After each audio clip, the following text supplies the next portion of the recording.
Good morning and welcome to SimWorld today, Monday morning after what was one of the most chaotic and historic hoopsterias, not in just recent memory, but of all time. And to break that down, plus a little SWBA reaction, we are joined by Siege.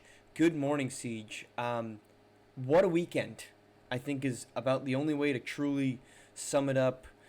Two 1 seeds gone, three 2 seeds gone, a handful of other upsets along the way. Just immediately, your takeaways from this past weekend. Exhausting. Just exhausting. Frustrating.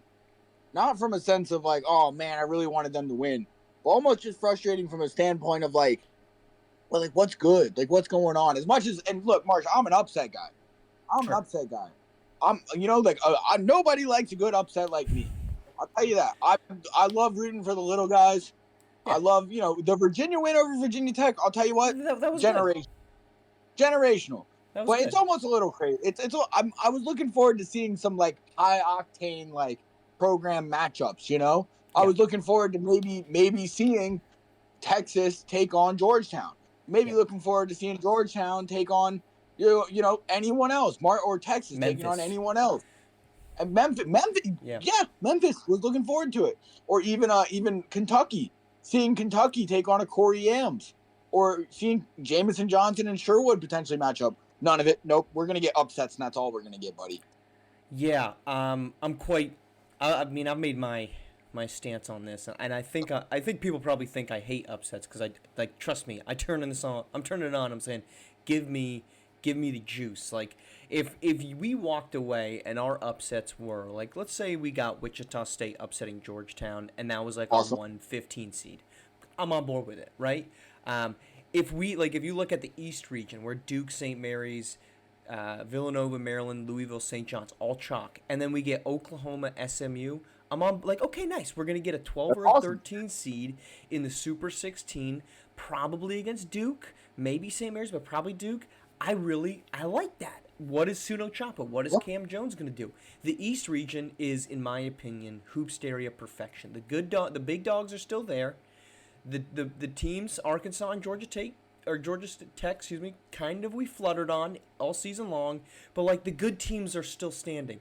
And then you go to like the West region, and the only teams that are up are higher seeds that advanced: UCLA, Jackson State, and San Diego State, and Gonzaga. Like no Kansas, no Nas Hall, no Madison Miles, no Travion Novick, no Newly Cox. I I just I'm left feeling a little robbed, almost like they turned it up to 10 because last season, the basketball gods, because last season we had no upsets except for North Texas and FAU, and that was it. This I just feel as if it's great now.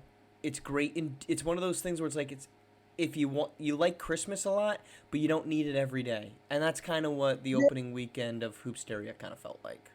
And to me, again, to me, what all this means, I'm more frustrated by those big name teams that all lost because you're not Yeah, supposed to. You're not right. supposed to. But really, for me, it makes it hard to like pick for and root for a Cinderella. And that's one of the biggest joys in like any Right. year of area is there's always that one, 12 seed or that 115 seed or, more likely to like a 12 or a 13 that go to the Super 16 and maybe even the grade 8 and maybe even the quad every once in a while we get a double digit seed. But when there's so many of them, Right. it's like who is our Cinderella? We You know know? there's going to be at least a 10 and a 5 two 10 and 15s, and then at least a 12-13. That's tough. Yeah. It's It's a tough. lot.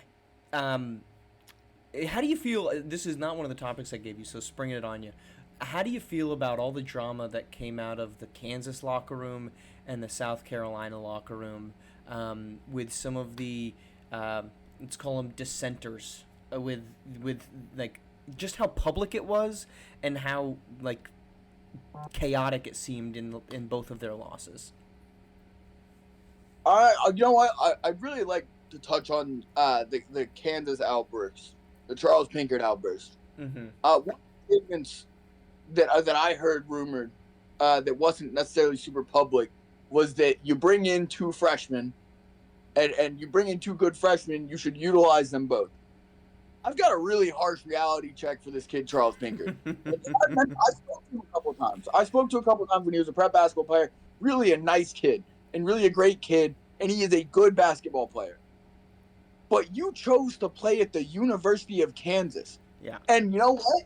Hats off. I give him props. Cracked the starting lineup and has started for them in Hoopsteria. But I'm going to tell you real quick, if you think that just because you lost in the first round, even though it was a big upset, that your words are going to carry weight towards the school, towards the country, towards anything against the what's the word I'm looking for? Credibility of a coach like Bill Self, you're out of your mind. You're out of your mind. And again, just the harsh reality, you and Nas Hall are not the same level player. No. So it's just all of that aside, just learn. Someone needs to teach the kid PR. Yeah. Just common sense. Like, frustration is warranted, especially with an upset like that. But it would be different, I think, if Nas Hall and Madison Miles were both like terrible, but they were both really good. Like, they both played really, really well in that game, and I don't think they lost that game because either of their 2 stars, the guys that are going to be first-round picks, if not, very high first-round picks, were bad. Those guys were really good, right? And Pinkard took like 12 shots. I think he shot 50%. Like, he had a pretty good game himself. So it's almost like I understand the frustration, but that the place in which he aimed it at seems misguided to me. Okay, so also, you're gonna keep playing with Nas Hall like next year. Like, wouldn't you want to be this is gonna be real awkward. I don't know how you come back. I mentioned this in a little short that I did. I don't know how you Bill, like, to your point, Bill Self's not going anywhere. Like, if you're in a battle between Bill Self and Charles Pinkard, I'll give you 3 guesses on who's gonna win. It's going to be very awkward, I would think, like, now back on campus and next season, because Nas Hall is not going anywhere. Bill Self is not going anywhere. So, Charles Pinkard, if someone's going anywhere, it's going to be you, and I don't think he's going anywhere. So, it's going to be interesting. It's going to be fascinating to watch next season, just how all of that plays out in the public sphere. Okay, so just to recap, we have 2 number 1 seeds gone in the Midwest and the West region. We have 3 number 2 seeds all gone in all but the East region. We have somehow 3 seeds survived through, I guess, a miracle, and all 6 seeds. Our 4 seeds kind of hit or miss throughout. Who's the favorite, in your opinion, after the first weekend? I mean, this seems like a tough question, right? But I mean, at least the betting favorite coming into Hoopsteria was Duke, and if anything, their odds are even better now because you got less big guys. Yes, their region's still stacked, but I mean, if I'm really talking from a logical standpoint, who's still the favorite? It's Duke, and if I'm talking from my opinion, who the favorite is, it's probably Alabama. Yeah. So, either way, I think it. But what I do think it is that their odds just got better. Yep. You know what I mean? Their odds got better because let's say Duke does make it past the East region where some of the other big dogs are still left, and Alabama makes it past Iowa, there's a good chance they're playing a pretty low seed in their quad games to try and meet up in the championship game. So I still think they're the 2 favorites. I just think they're even bigger favorites now. Yeah, I had Duke and Iowa in the national championship game, and I had Alabama and Iowa playing in the grade 8. To me, to your point, the trending, it just got a heck of a lot heavier on those 2. I would throw Iowa in there because they were convincing, and that's like Villanova is kind of like kind of the odd man left out here. But I think there's the fact that they are in the same region as Duke doesn't help them. Same thing with Louisville. Like the Super 16 matchup, if it is, I really like the East region. I'm watching intently because I'm like, this is like good basketball. St. John's, Louisville, historic programs. Villanova, Maryland, we've got historic program plus 2 really good young talents. Everywhere else, I'm just kind of like, I don't even know what I'm looking at. But Duke, I think like their pathway could be St. Mary's, which is an 8 seed, so the best possible next matchup, and then it's going to be if they win. Which, by the way, let's not forget this. I think Duke lost to. If my memory serves, Duke lost to St. Mary's earlier in the season. I'm going to fact check myself here in live time. They did. Yeah, they lost. 90 to 82 on October 9th. So, like, hey, St. Mary's is probably feeling pretty good if they get past that. Oklahoma or SMU in the Super 16, and then it's grade A against who knows who. You feel pretty good about who that is, and then if you advance out of that, to your point, who like, right now, the Midwest region, not a gauntlet at all. Like, probably feeling pretty good about who you get there. So I'm with you. Yep. Is any of these upsets that you think can make major noise? Did anyone like really impress you to the point where you're like, yes, I believe that can be a dangerous team? Two teams actually that upset me, or that not didn't upset me, that impressed Sure. me. One of them wasn't really an upset. It was, a 9/8, but I've talked about them extensively already. Illinois is a Okay. team that I think, especially in the way that the Midwest has crumbled a little bit, Yep. I think this is their pathway out. I think they have a good chance of making the quad. Sure. I love the brand of basketball they play, and as I've said a couple of times, D'Angelo Jordan He's is a going to dog. be he's going to be a top 5 pick next year in the Yep. SWBA I agree draft. with you. He is 100%. a dog. But him and another guy who I think will be a top 5 pick next year, Rutgers, in that last game against Princeton. Rutgers impressed me. I think those are the two teams that, of the low seeds, that I think one of those two find themselves in the quad against, whether it be Duke, Villanova, CKC, Louisville, whoever it is. Those are teams that I think do make it far because of the state of the Midwest and because they've been Sure. playing good basketball. My super dark horse for you is actually Wichita State. I was actually Okay. really impressed with Wichita State. Okay. Yeah. I'll give you the Illinois one. I don't know if I'm quite on board with Wichita State just yet, but Illinois. Yeah, I mean, I think we might be able to predict the top 5 next season in the SWBA draft, and it's probably some order of Cooper Flagg, Nas Hall, Arthur Lattimore, D'Angelo Jordan, Justin Bell, and then Dylan Harper's probably number 6. Like, so it's probably 6 guys. I think that's probably going to be pretty consensus. To me, one guy who might be able to join that list, it's Davidson. Not only does the schedule break pretty nicely for them. I mean, look, UConn's not going down without a fight. 2 straight national championship game appearances. Dan Hurley's got them obviously ready to perform. That was, of all the 2-15 matchups, I was least surprised by that upset just because of who Dan Hurley is, who the UConn program is. But Davidson, they've been a top 25 team. They've been in and out of the top 25 all season long. They're part of that big group that has been talked about ad nauseum in like the 6 through 11 range in what turned out to be the seeding, where it's like you could I'm just looking at the bracket right now. Maryland and Dayton, both of them ranked at one point in time. Purdue and Arizona, both of them ranked at one point in time. New Mexico beats Davidson, both of them ranked at one. Like, there is so many teams in that range that had been in and out of the top 25 that Davidson, you flip a couple of those games and they're a 6 seed, right? So I really like that. If they get past UConn, challenging matchup with Jackson State, UCLA. But on the other side, Virginia, Gonzaga, San Diego State, Wisconsin, like Davidson, the pathway looks really good right now for Davidson to make a run to potentially getting into the quad, in my opinion. And then, of course, you got Benari James, who's a fantastic scorer. Yep. He's a guy who would have his one shining moment. He's one of the explosive guards you could see go off there and turn. And hey, let's not overlook the possibility of a James Brothers quad game between Auburn with Barkley and Davidson with Bernard. Let's not look. I'm not saying it'll happen. I'm just saying, it's there, but it's an option. If Auburn, like you said, Davidson's got a decent pathway, and if Auburn can overcome Iowa, they've proven that they've got Alabama's number. I'm just saying. Auburn's not afraid. Auburn is not afraid in general, but they're a 6 seed that carry themselves like a 2 seed. Like, they are not afraid, especially with the gauntlet that they finished the season with. Auburn is really good. Before we move on, I would just like the closing shot here. The disappointment with all the upsets does not remove the fact that there is a lot of just awesome storylines still in existence.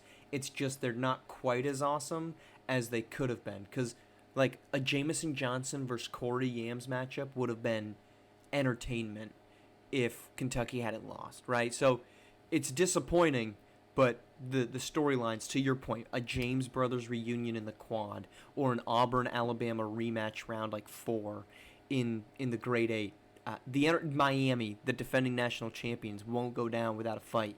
The entertainment is certainly still all there. All right, let's go to SWBA, where I don't know if this is entertainment or not, but the Indiana Pacers put an absolute beat down on the Cleveland Cavaliers. A 129-109 final makes this thing look like it was competitive. It was not. It was, I think, 80-39 at the half. The Pacers absolutely demolished Cleveland. They're up 3-1. I have been on the Cavs bandwagon, and I feel like an idiot right now. I should have learned my lesson from the Atlanta Hawks days, from the Toronto Raptors days, but I'm stupid and I didn't. Are the Cavaliers cooked, Siege? They're cooked. They're cooked. And I'll tell you what, I wish they weren't. I wish they weren't because I'm not. It's hard for me not to like them because I really like the brand of basketball they're playing. But, they keep taking down my guy Giannis. I don't want to. But the Pacers look really good. And fortunately, it looks like they might not have to play the Celtics. They might get which I'm not saying the Knicks don't look formidable right now. But is it so crazy to think the Pacers might make the NBA Finals, the SWBA Finals this year? Is that so crazy? No, it's not. They're Indiana, a deep team this year. They're really good. They are really good. They are really deep. This season makes. I think the last season Tyrese Halliburton was not himself, right? He had the hamstring injury and he just did not look right. And then that kind of like lingered into the start of this season, but I can't remember what the date was from. But there's some date in time where since then the Indiana Pacers had the second best record in the Eastern Conference behind only the Cleveland Cavaliers. This is a team that's been playing fantastic, and they were a team that was like 21-20 at the midway point, and then absolutely went on just a ripper through the finality of the season. They finally started to get Tyrese Halliburton to look healthy. So I'm looking at their schedule right now. They were 17-18 on January 2nd, and they ended the season 50-32. So what is that? 13 and 14 or 34-14 or something like that. Like, this was a really big turnaround by this team, and they were 10-15 in December. So their terrible start that they just tore from ever since then, they're really dangerous. Tyrese Halliburton, who got by The Athletic, was named the most overrated player by his peers. This kid's not overrated, Siege. No. We were talking in the build up. This kid is a baller. It's unorthodox. He doesn't look. His shot is ugly, but he gets it done. I agree with you. This team is deep as hell. Yep.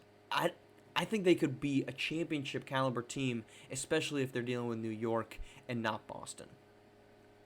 Yeah, I'm with you. And the thing about Halliburton, I just, again, this is the kind of thing that it's kind of hard because not all SWBA fans really like watch or pay attention to SimWorld U as closely as they Person number one, me. Yeah, I feel that. Right. But if anyone out there remembers Tyrese Halliburton at Iowa State, he took not a very great Iowa State team, and they were formidable. Yep. He made it look so, and he's still making it look effortless. There's a reason he can look so awkward when he plays, and it's because it's like he just plays. He's such a beautiful basketball player. It's ugly, but it's beautiful, if that makes sense. Like a tiny French bulldog. Like it's just he's lanky. He doesn't look like an athlete, but just the brand of basketball he plays is so entertaining. And even when he's not, like tonight, he was like the fourth, fifth, sixth leading scorer. Seventh leading scorer for this team, and he only had 5 assists, not anything crazy, but he is the heart of the team, and that's my thing about the Pacers. They are so deep with guys who can contribute, and going to get Pascal Siakam to not only pair with Tyrese Halliburton going forward, but also create a very formidable front court duo in Siakam and Turner was the best thing the Pacers could have ever done. That was one of the better moves of the last few years for any organization, in my opinion, and it's paying off this postseason. Yeah. So the only thing I would say to play devil's advocate for the Cavs, I think there's a very real pathway, right? You don't win 64 games on accident. Now, that being said, they are 2-6 now, including the series against the Pacers this season. So they clearly do not match up well against Indiana, in part because you've got a Miles Turner who stretches the floor, and you've got Pascal Siakam who can create from the perimeter. And when you're going with an Evan Mobley, Jared Allen front court, which is meant to be the heart of your defense, and Indiana is able to space them out, I just think it's a terrible matchup for Cleveland. But you win Game 5 at home. You walk on the road and say, we were here. We won Game 3. We can win here again. And you just start to piece things together. I mean, we look at the Warriors and Rockets series, right? Golden State had that thing wrapped. They were the better team through 4. And then Houston just says, we'll win at home. We're going to go on the road. We're going to punch you in the mouth early. And then we're going to bring this thing back to Game 7. Now, they didn't finish it. But that's the only thing I would say with Cleveland is it's a tall mountain to climb. They're still a really good basketball team now that they have, all the pieces back together. And they just got absolutely steamrolled in the opening 5 minutes of this game and could never recover. That being said, I still think Indiana, and I said this, I think it was to Yells like a week, I think it was last week, maybe the week before. If Indiana makes the conference finals, Siege, I think we start to revisit the conversation from last year's conference finals, where it was kind of like, yeah, but, right? We kind of saw that year's last year's conference finals sort of like Atlanta Hawks trip. It's like, yeah, you made it, but the journey wasn't right. If they make it here, I think you kind of say you can't catch lightning in a bottle that easily if you're that bad, and I think it starts to add some validity to what they did last year. Absolutely. I mean, again, there's no reason to me that this Pacers team shouldn't start being considered as one of the better teams in the East. I mean, they just keep proving it to me. I love your Rockets Warriors analogy, and this might piss a lot of people off, but I don't think that the Cavs have a James Harden, and that was also a crazy year they were having shooting the ball. But hey, it could happen. You never say never. You never say never.